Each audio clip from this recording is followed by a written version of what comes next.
Bonjour à tous et toutes. Du coup, je vais prendre la parole, ce qui va vous permettre aux uns et aux autres de vous connecter. Bonjour et merci pour votre soutien. Donc, nous avons délibérément décidé d'inscrire ce colloque dans l'espoir, malgré ou à cause de cette année.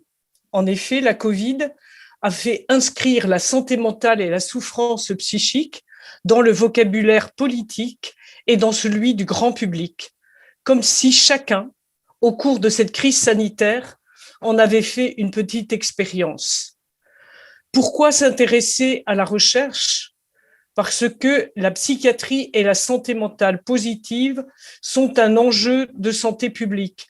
Rappelons qu'une personne sur 4 souffre à un moment de sa vie de troubles psychiques. Alors l'UNAFAM et la recherche, c'est une longue histoire. Donc notre objectif est de comprendre, de soutenir la recherche et l'innovation sur les maladies et le handicap d'origine psychique. Donc, nous avons un conseil scientifique pour nous conseiller, nous soutenir et partager leur expertise. J'en profite pour remercier Madame Florence Thibault qui est présente ici et tous les membres de ce conseil scientifique. Informer sur les avancées de la recherche par ce colloque, un colloque annuel, par des flash infos que nous essayons de vous envoyer de manière régulière et pour lesquels nous faisons appel à nos membres du conseil scientifique, et puis notre revue trimestrielle qui permet de suivre les avancées de cette recherche. L'UNAFAM soutient la recherche par des bourses qui sont données à de jeunes chercheurs. Et donc, tout à l'heure, dans la journée, vous allez en voir 2 qui vont vous présenter les travaux qu'ils ont déjà réalisés. Pour nous, c'est important de les soutenir dans cette recherche, dans leur recherche. Soutenir, c'est aussi coopérer avec la Fondation de la recherche sur le cerveau. Et depuis déjà quelques années, nous soutenons avec eux des projets de recherche. Informer, soutenir et porter. Donc, nous portons par notre participation active dans les instances institutionnelles, nous portons ces plaidoyers car nous pensons qu'il y a un véritable enjeu de développer les connaissances pour développer une stratégie de prévention, de soins et d'accompagnement pertinente, adaptée, porteuse d'espoir pour les personnes vivant avec des troubles psychiques et pour l'entourage familial qui les accompagne. Diapositive suivante, Audrey. Donc aujourd'hui, toute la journée, nous allons parler d'espoir, d'espoir aujourd'hui et d'espoir de demain. L'espoir d'aujourd'hui, nous avons décidé de le placer sous le signe du rétablissement qui s'installe enfin en France et qui est introduit maintenant et qui introduit de manière résolue cette notion d'espoir dans le monde de la psychiatrie. Sans espoir pour les personnes, pas de reconstruction ni de projet. Sans espoir pour les familles, pas non plus de reconstruction et pas possibilité de ce projet dans demain. Les établissements et services, les établissements et certains services, se sont engagés dans le Quality Right et nous parlerons comment le droit, l'accès au droit peut aussi être un chemin d'espoir. En tout cas, il peut être un levier. Dans ce siècle qui est le nôtre, nous devons aller voir derrière nos frontières. Et donc, nous avons choisi cette année d'aller voir du côté du Canada, parce que depuis déjà de longues années, nous avons un lien avec eux au travers du petit livret que certains connaissent, qui s'appelle l'Indispensable. À notre Assemblée générale, nous avions Albert Prévost qui nous a parlé de la place du handicap dans les politiques européennes. Donc aujourd'hui, nous accueillerons nos amis du Québec et donc nous irons voir au-delà de l'Europe. Espoir de demain avec la recherche qui s'intensifie. Jocelyne Viato, que je remercie ici et qui va être votre fil rouge tout au long de la journée, eh bien, disait, nous sommes dans le bon siècle. Oui, nous sommes dans le bon siècle pour comprendre et vaincre les maladies du cerveau et les handicaps qui leur sont liés. Alors aujourd'hui, c'est place à la connaissance. Mais avant, Nous allons passer la parole au professeur Franck Bellivier, qui est donc notre délégué ministériel à la santé mentale et à la psychiatrie, et qui nous fait l'honneur d'ouvrir ce colloque. Merci, professeur, et je vous passe la parole. Merci Madame Richard pour cette invitation. Je suis ravi d'être parmi vous. Bonjour mesdames et messieurs, chers collègues. D'abord un mot de félicitations pour cette belle initiative et pour le thème choisi, car voilà, il me semble que c'est un thème d'actualité. Si nous connaissons une période de répit dans cette crise sanitaire, nous sortons quelque peu sonnés de cette année et demie, avec beaucoup d'incertitudes sur ce qu'il est convenu d'appeler maintenant le monde d'après. Donc sonnés, mais sûr d'une chose, c'est, comme vous l'avez dit, Madame Richard, la crise a incontestablement produit des effets, et en particulier des effets positifs. Et puisqu'aujourd'hui le thème c'est l'espoir, c'est peut-être à ces effets positifs et à ces espoirs que je vais consacrer ma prise de parole. Alors, vous l'avez également dit, cette crise a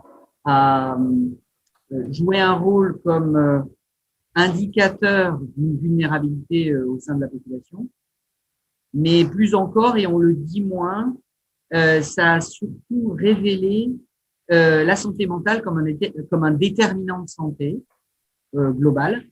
Et à ce titre, c'est venu consolider encore l'idée, mais elle est aujourd'hui mieux partagée, qu'il s'agit là d'enjeux sociétaux extrêmement importants. Cette crise a aussi montré à la fois la fragilité, mais la résilience de notre système de soins, a accéléré sa capacité de transformation, on l'a vu au travers de nombreux exemples, et on le sait, les périodes de crise sont propices au changement, et donc il faut compter sur cette période d'inconfort dans laquelle nous sommes aujourd'hui pour produire ses effets sur la conduite du changement. Et puis enfin, ça a révélé au grand jour ces enjeux et la reconnaissance de ces enjeux à l'échelle populationnelle contribue à la déstigmatisation de la santé mentale et de la psychiatrie. Et puis, j'insiste sur un point, vous l'avez mentionné également, Madame Richard, cet impact populationnel sur la santé mentale et sur le système de soins psychiatriques a inscrit à l'agenda politique du ministère de la Santé, mais aussi au plus haut niveau de l'État, ces enjeux pour programmer des actions de soutien et de réforme en plus de ceux qui étaient déjà programmés dès 2018. Donc, autant de facteurs qui contribuent à nourrir l'espoir que les changements attendus s'accélèrent. Car nous sommes dans une période de changement et pour s'en convaincre, je voudrais finalement revenir sur le chemin ou le moment de l'histoire où on en est et finalement le chemin parcouru nous donne aussi une idée de ce qui nous attend et du moment de changement où on est. Alors la première partie de votre colloque est consacrée au rétablissement. Ceux qui en parlent le mieux sont les patients et ces témoignages se font de plus en plus nombreux. Je peux en témoigner ici, contribuant d'ailleurs à une modification de l'image des maladies psychiatriques et des situations de handicap psychique. Les attentes des familles et des personnes concernées évoluent aussi à la faveur de ces expériences qui se multiplient de rétablissement et est un facteur important pour renouer avec l'espoir. Et cette mobilisation autour des parcours de soins orientés rétablissement font évidemment levier sur l'offre de soins. L'image des handicaps psychiques se modifie et cette représentation historique que l'on avait du handicap psychique change considérablement. Lorsque l'on parle de handicap, on fait souvent référence à des difficultés fixées. Et dans le cas particulier des handicaps psychiques, c'est exactement le contraire. Ces handicaps sont mobilisables, ce qui rend possible le rétablissement, et c'est bien cet objectif de mobilisation des ressources qui permet d'atteindre ce rétablissement. Un autre élément d'espoir sur la démarche de rétablissement, c'est que la jeune génération de psychiatres est pleinement engagée dans ces approches, et donc on peut considérer que la relève est là pour continuer le travail de déploiement de ces stratégies de prise en charge. Un autre élément, à mon sens, qui nourrit l'espoir, c'est la voix des personnes concernées et la voix des familles qui portent de plus en plus. Et je voudrais dire ici que cette voix des personnes concernées et des familles qui portent de plus en plus a un effet très structurant sur les acteurs du parcours de parcours de prise en charge au sens large, et un effet très structurant également sur la conception et le déploiement des politiques de santé.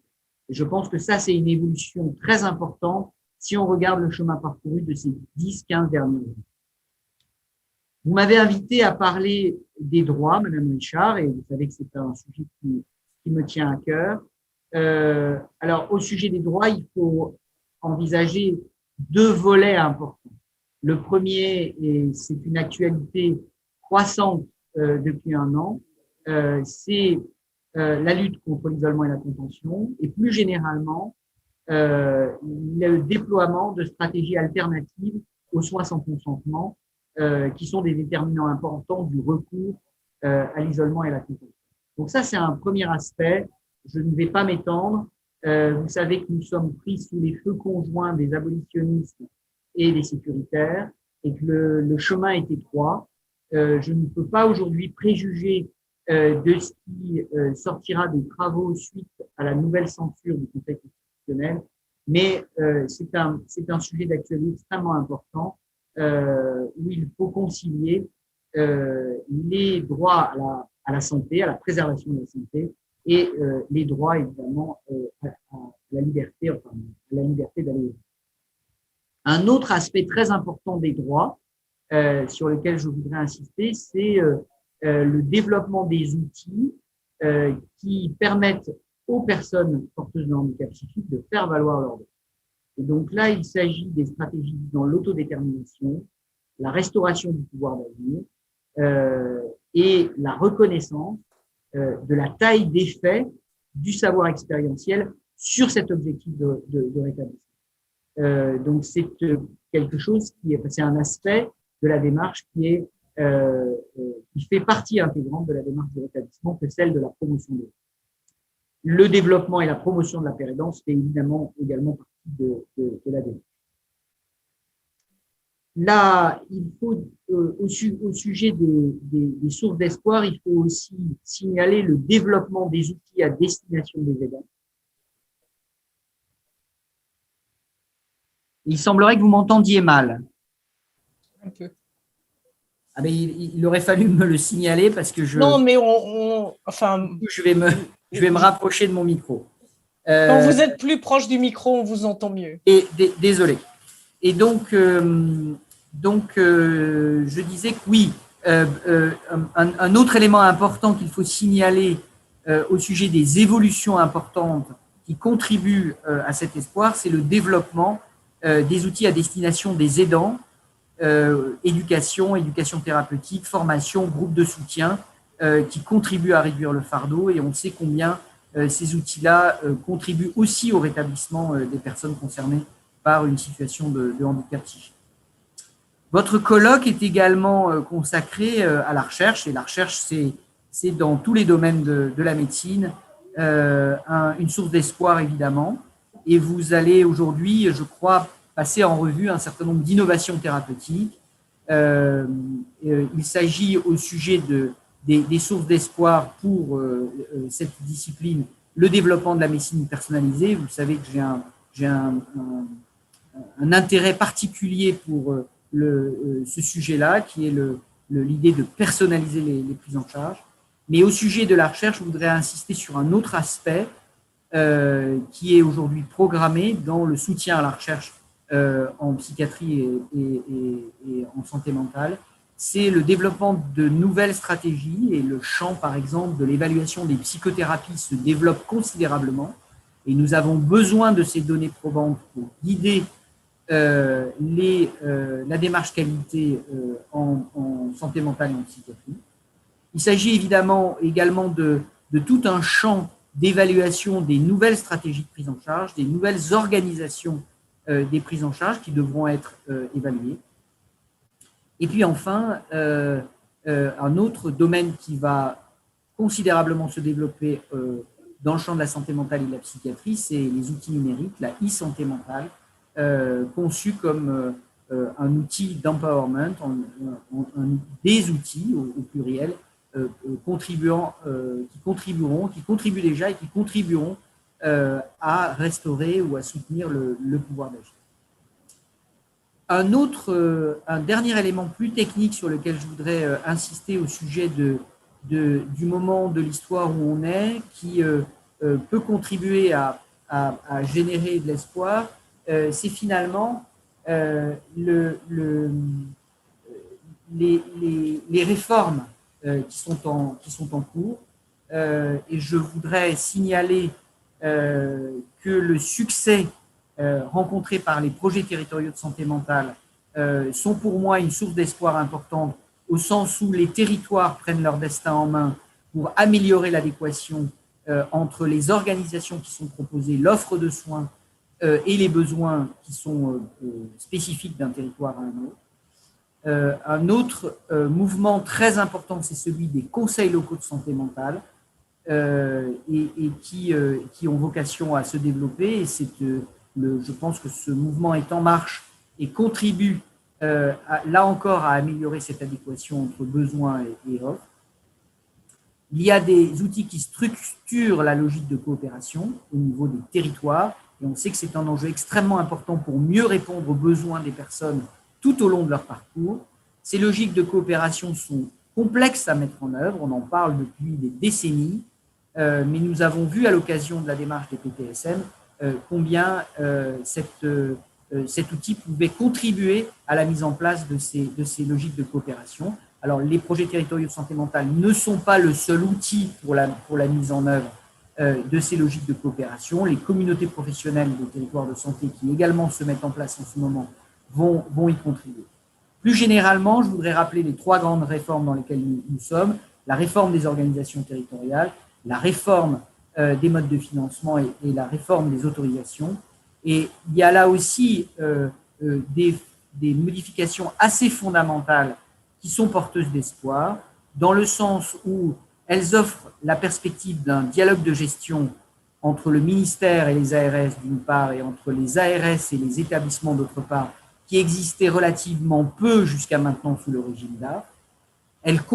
Ces réformes contiennent des incitations au changement et à la coopération entre acteurs, donc c'est structurellement inscrit dans ces réformes, et surtout elles mettent à la main des ARS un outil de pilotage et de planification beaucoup plus efficace que celle dont elles disposent aujourd'hui.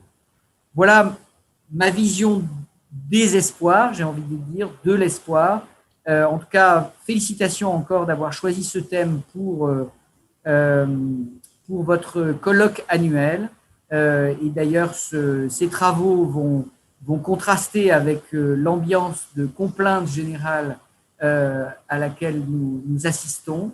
Donc, vraiment, félicitations pour avoir choisi ce thème. Et évidemment, sans angélisme, puisqu'on peut parler d'espoir sans nier, évidemment, les immenses difficultés préexistantes et qui ont été révélées par la crise. On en parlait avant d'ouvrir le colloque en aparté. Donc, je vous souhaite un excellent colloque, des travaux intéressants. Je vais essayer de me reconnecter à 16h45 pour la remise des prix. Et au passage, vous m'indiquerez si je peux utiliser le même lien pour me connecter, mais je suis curieux d'entendre les lauréats. En tout cas, merci beaucoup, bravo pour cette initiative et à très bientôt. Merci, monsieur le professeur. Est-ce que vous êtes OK pour répondre à 2 ou 3 questions s'il y a des questions des panélistes? Bien entendu. Pierre, est-ce qu'il y a des questions? Alors, merci professeur. Donc, pour tous ceux qui veulent poser des questions, n'hésitez pas à le faire sur l'onglet discussion sur Zoom. Voilà, vous pouvez poser vos questions, on les reprendra. On est en train, il y en a qui sont arrivés tout à la fin, donc on est en train d'essayer d'en reprendre pour le professeur. On n'est pas tout à fait prêt pour les questions. En tout cas, professeur, vous pouvez bien vous connecter avec le même lien tout à l'heure pour, si vous avez la disponibilité, pour suivre la remise des prix recherche. Donc, j'attends 2 minutes des questions sur le chat et voir si on en a qui sont que l'on peut poser ensuite au professeur Bélivier. Alors, je vais en profiter pour revenir sur les projets territoriaux de santé mentale, parce que vous savez que vraiment, les familles comme les personnes directement concernées se sont beaucoup impliquées dans ces projets territoriaux de santé mentale et en attendent beaucoup. Donc, et bien sûr, il ne faut pas que ces attentes soient déçues, même si on sait que c'est les premiers et que il faut toujours un brouillon et que peut-être ces premiers projets territoriaux de santé mentale seront le brouillon de l'avenir, mais c'est quand même un moment qui a été très, très important sur le travail en commun des acteurs. Et on a vu que dans les départements où ce travail en commun avait déjà été bien avancé, c'est vrai qu'au moment en particulier du premier confinement, les choses se sont mises en place de manière très différente par rapport aux autres départements. Donc, en quoi finalement, est-ce que vous pensez que ça, c'est un point d'espoir pour l'avenir et pour ce que vous disiez, c'est-à-dire des parcours sans rupture? Alors, il y a plusieurs constats. Il y a d'abord la gourmandise, excusez-moi le terme, avec lequel les acteurs, au sens très large, se sont saisis de cet outil pour proposer des projets. Et ça, je l'ai constaté assez tôt au cours du Tour de France, que j'ai pas réussi à terminer à cause de la crise, mais où j'ai vu toute la dynamique qui était née de cette démarche. Le deuxième constat, c'est celui que vous venez de signaler, qui est que les départements dans lesquels les travaux des PTSM avaient été dynamiques, importants, avaient facilité la gestion de la crise par la mise en place facilitée de ces logiques de coopération où en quelques semaines, il a fallu inventer des organisations et il semble, en tout cas c'est le constat que nous faisons dans le retour d'expérience sur le premier confinement et le premier déconfinement, il semble que ces travaux préalables, préexistants, ont facilité la mise en place de nouvelles organisations pour la gestion de la crise. Tellement convaincus de l'intérêt de cette dynamique, nous avons inscrit au Ségur le financement d'un coordonnateur par PTSM, avec l'idée que cette dynamique devait être soutenue dans le temps, que cette première génération de projets territoriaux de santé mentale était peut-être un brouillon, comme vous dites, mais en tout cas avait vocation à évoluer, puisque la fonction d'un projet territorial de santé mentale, c'est de faire des étapes successives d'intégration d'acteurs dans des logiques de coopération. On imagine bien que l'ensemble de cette intégration ne sera pas finalisé avec cette première génération de PTSM et qu'il va falloir poursuivre dans la durée ces travaux et c'est la fonction de ces coordonnateurs de PTSM. Donc définitivement, réellement, cette démarche a vocation à se poursuivre dans le temps. Merci. Alors, je vais vous partager déjà 2 réactions, plus que des questions sur lesquelles vous pourrez peut-être réagir. Donc déjà, merci, Monsieur Bélivier. La recommandation de penser aussi aux maladies rares à expression psychiatrique. Et une autre remarque que je vous partage, beaucoup de fermetures de lits à Cannes en psychiatrie. Les familles expriment leur désarroi pour les soins auprès de leurs proches. Alors, sur le premier sujet, on a un mouvement, là encore, qui s'est installé il y a un peu plus de 10 ans, de spécialisation thématique en complément de l'offre généraliste en psychiatrie. Et je pense que ces maladies rares à expression psychiatrique pourraient pourrait être un des thèmes de ces centres très spécialisés, parce que c'est un sujet très spécialisé. nécessitant des expertises multiples, d'ailleurs pas que psychiatriques. Et donc, il faudra plutôt inscrire ça dans le programme de mise en place des centres de recours. À ma connaissance, aujourd'hui, ça n'existe pas. Ou en tout cas, pas directement labellisé maladie rare à expression psychiatrique. C'est plutôt des logiques de coopération avec, par exemple, les neuropédiatres ou la neurologie. Mais en tout cas, voilà où je placerais dans le paysage c'est une offre spécifique pour les maladies rares à expression psychiatrique. S'agissant de la fermeture de lits, donc ça c'est vraiment le revers de la médaille de la période que nous vivons, avec du manque de personnel au sens large qui préside justement à la fermeture de ces lits. C'est un phénomène qui est signalé dans de très nombreux endroits du territoire, donc une conjoncture qui est très défavorable. À mon sens, qui doit inciter à un investissement massif dans des structures extra-hospitalières pour protéger les lits d'hospitalisation, mais on n'exclut pas que ponctuellement, il faille répondre à ces fermetures de lits par un soutien particulier aux établissements pour qu'ils maintiennent un capacitaire, puisqu'il n'est pas dans la logique actuelle d'utiliser les effets de la crise pour fermer les lits. En tout cas, il faut que cette bascule ambulatoire, comme on l'appelle, se fasse de manière raisonnée. Mais sur les fermetures de lits sèches liées au manque de personnel, je dois dire notre impuissance à proposer des solutions opérationnelles concrètes, puisque ça, c'est des choses qui apparaissent aujourd'hui maintenant. Donc, on a là un problème structurel, notamment lié au manque de personnel médical et paramédical. Merci. Marie-Jeanne, pour compléter. Oui, alors dans le chat, beaucoup de panélistes présents autour de leurs écrans font le lien avec le monde du handicap, c'est-à-dire avec le fait que l'allocation adulte handicapé diminue quand la personne travaille, avec le manque de structures d'accueil, 5 voire 10 ans pour avoir un accès à une place dans un SAMSA, et un certain nombre font évidemment le lien avec la prestation de compensation du handicap.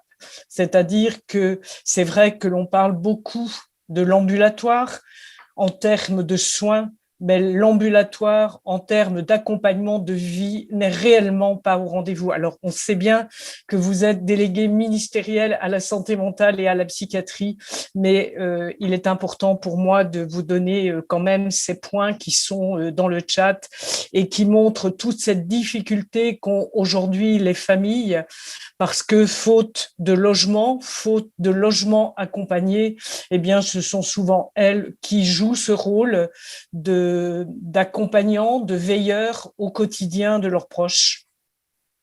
Alors, deux éléments de réponse. Le premier, c'est que sur le logement accompagné, il y a des efforts importants qui ont été concédés, certes insuffisants, mais le succès remporté par ces expériences incite à continuer à investir dans ce domaine-là.